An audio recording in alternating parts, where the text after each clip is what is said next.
Presiden Prabowo Subianto mengklaim angka tingkat kemiskinan di Indonesia saat ini menjadi yang terendah. Iya, dari zaman Sri Mulyani masalahnya selalu sama, dana mengendap di daerah itu cukup besar, tapi tidak ada solusi konkret untuk memberikan sanksi kepada kepala daerah.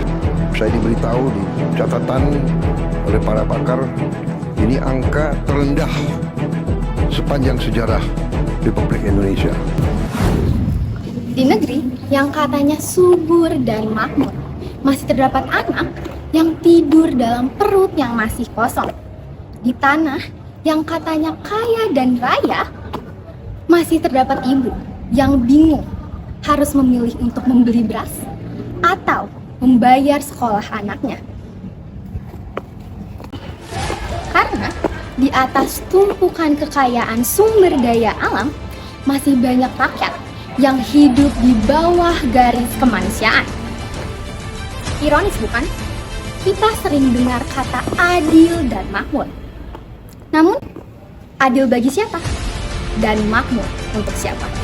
Di Indonesia, anak yang tumbuh di keluarga miskin cenderung memiliki pendapatan yang lebih rendah dibandingkan dengan orang dari keluarga tak miskin. Mengukur kemiskinan, Badan Pusat Statistik Indonesia. Pemerintah biasanya langsung mengarah ke kelompok masyarakat miskin dan rentan. Bantuan sosial digulirkan, subsidi diperluas, dan berbagai insentif difokuskan untuk menahan laju kemiskinan. Kalau menurut saya belum Kak, soalnya di Indonesia sekarang orang kaya itu semakin kaya gitu karena ada ketimpangan sosial gitu. Nah kalau justru untuk rakyat miskin malah makin susah Kak. Jawaban itu sederhana tapi menampar. Kita hidup di negeri yang katanya berlandaskan Pancasila, tapi kenyataan di lapangan seringkali tidak berpihak pada yang lemah. Sila kelima Pancasila berbunyi, keadilan sosial bagi seluruh rakyat Indonesia, tapi kadang keadilan itu berhenti di spanduk peringatan hari lahir Pancasila, belum sempat hadir di dapur rakyat. Guys, lihat deh, aku bawa susu sama roti dari Jepang. Waktu aku baru balik dari Jepang. Apa sih orang itu milke ya? Di Indomaret juga ada nggak sih? Oh bener ini dari Jepang. Oh gitu Lan. Iya sih, kayaknya enak banget makanan kamu. Kamu hari ini bakal apa deh? Jangan-jangan tempe lagi. Iya sih, hari ini emang aku bekal tempe lagi. Lan apa sih? Kok kamu kayak gitu sih? Maksudnya udah gitu, ini soal selera aja, bukan soal harga. Lagian juga lihat bohongan itu milke juga. Iya, apa sih? Itu doang baper.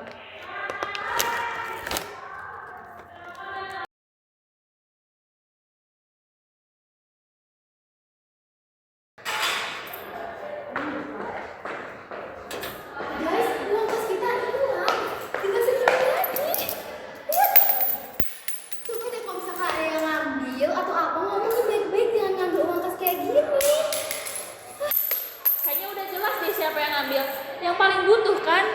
Maksud kamu apa Lan lihat aku kayak gitu? Walaupun aku butuh uang, aku gak akan ngambil uang kas itu. Alah udah gak usah sok polos kamu. Kamu sendiri kan yang bilang kalau kamu butuh uang buat beli buku. Apa sih Lan, kamu jangan nuduh-nuduh Devi sembarangan gitu dong. Kamu ada nggak buktinya? Wulan, kamu jangan asal nuduh. Ini bukan soal kaya dan miskin, ini soal kejujuran dan juga tanggung jawab. Tenang deh, aku percaya kok sama kamu. Ya udah, ayo kita cari bareng-bareng. Yuk.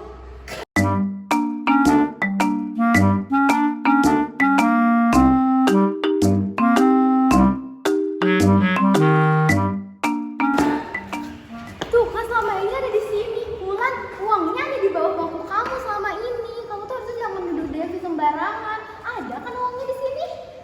Aku nggak tahu kalau jatuh di sana. Aku nggak sengaja. Wulan, kamu nggak boleh asal nuduh gitu. Kamu harus minta maaf sama Devi. Tadi kan kamu udah nuduh dia. Betul, kamu harus minta maaf ke Devi sekarang. Ya nggak apa-apa kok guys. Bulan aku udah maafin kamu kok. Tapi lain kali jangan nuduh orang tanpa bukti gitu lagi ya.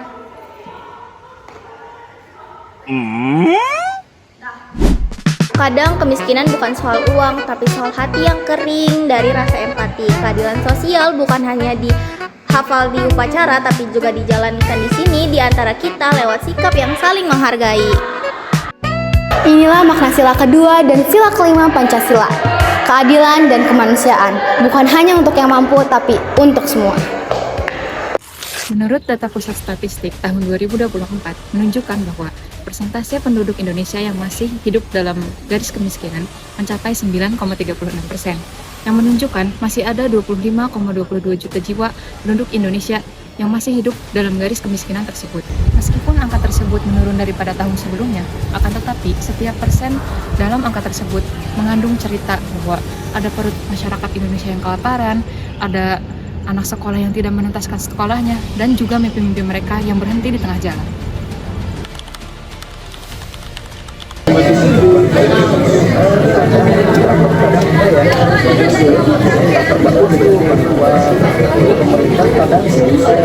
Tersalurkan dengan baik, ada juga yang tidak tersalurkan dengan baik. Soalnya sekarang ada yang sekiranya mampu tapi tetap mendapatkan bantuan, tapi yang sekiranya tidak mampu malah tidak dapat bantuan sama sekali. Pasal 34 ayat 1 UUD 1945 menegaskan, fakir miskin dan anak-anak terlantar dipelihara oleh negara. Dan ayat 2 menambahkan, negara mengembangkan sistem jaminan sosial bagi seluruh rakyat dan memberdayakan masyarakat yang lemah dan tidak mampu. Tapi kenyataan di lapangan berbeda, masih ada bantuan sosial yang tidak tepat sasaran. Artinya, yang timpang bukan hanya ekonomi, tapi juga nurani. Dalam mata kuliah Pancasila, kita diajarkan bahwa keadilan sosial bukan hanya cita-cita, tetapi kewajiban konstitusional. Pasal 27 ayat 2 Undang-Undang Dasar Negara 1945 dengan tegas menyatakan bahwa tiap-tiap warga negara berhak atas kehidupan dan pekerjaan yang layak bagi kemanusiaan. Namun apa? Pemerintah seharusnya bertanggung jawab.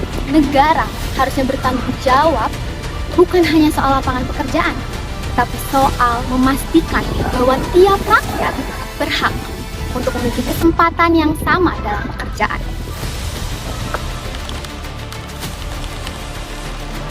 Seharusnya sih pemerintah ya, tapi masyarakat kita sendiri juga harus ikut andil ya.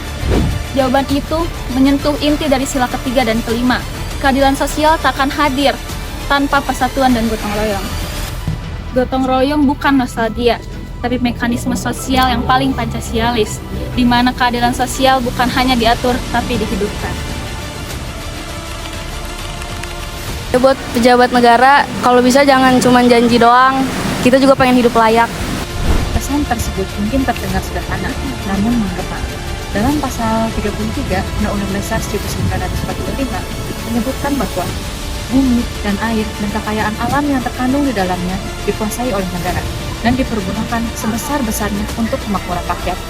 Pasal tersebut mungkin terdengar mewah, akan tetapi dalam pengaplikasian kita masih sering melihat sumber daya alam yang dimiliki oleh negara ini masih dimiliki oleh segelintir pihak saja. Contohnya, masyarakat sekitar daerah pertambangan yang masih hidup dalam garis kemiskinan, padahal tanah mereka memiliki sumber daya alam yang sangat kaya. Hukum mungkin telah berbicara, akan tetapi nurani kita nyatanya masih diam. Di satu sisi, APBN mencatat triliunan rupiah untuk membangun infrastruktur. Jalan tol dibangun, jembatan diresmikan, tapi masih ada jalan tanah di desa yang belum tersentuh aspal. Di satu kota, harga segelas kopi lebih mahal daripada buruh tani. Tapi di pelosok, anak-anak berjalan berkilo-kilometer hanya untuk membaca. Kemiskinan bukan hanya soal uang, tapi tentang kesempatan untuk sehat, sekolah, dan untuk hidup layak. Kemajuan tanpa keadilan hanyalah kesombongan yang berlapis statistik. Kita sering dengar tentang pertumbuhan ekonomi, bukan? Namun kita lupa untuk menanyakan bahwa sebenarnya siapa dan apa yang tumbuh. Dalam ajaran Pancasila, kemajuan harus bersanding dengan kemanusiaan. Nilai-nilai sila kedua yaitu kemanusiaan yang adil dan beradab menjadi fondasi agar pembangunan tak kehilangan arah moral. Negara boleh maju, bahkan kita senang akan hal itu, bukan? Namun negara seharusnya tidak boleh lupa bahwa manusia ada di balik setiap angka, setiap semua angka itu. Sebagai mahasiswa, kita belajar Pancasila bukan hanya untuk ujian, tapi untuk menumbuhkan kesadaran berbangsa. Kesadaran untuk menentukan suatu keputusan sekecil apapun harus berakar pada nilai keadilan, kemanusiaan, dan kejujuran. Jika Pancasila hanya kita hafalkan, tidak kita amalkan, maka ia tinggal aksara, bukan arah. Maka pertanyaannya sudah bukan apakah kita sudah merdeka, tapi apakah kemerdekaan itu sudah adil bagi semua. Selama masih ada rakyat yang tidak bisa makan 3 kali sekali, selama masih ada anak bangsa yang putus sekolah karena biaya, maka selama itu juga Pancasila belum sepenuhnya kita jalankan. Mungkin benar adanya, negara ini memang sangat kaya, akan tetapi kekayaan tanpa keadilan hanyalah kemewahan yang menipu diri. Sudah saatnya kita berhenti membanggakan semboyan dan mulai menagih janji keadilan sosial bagi seluruh rakyat Indonesia. Kita tidak butuh negara yang sempurna, tetapi kita butuh negara yang adil. Saya Devi, Saya Rahma, Saya Wulan, dan saya Fani. Kami dari kelompok 1 izin pamit. undur diri.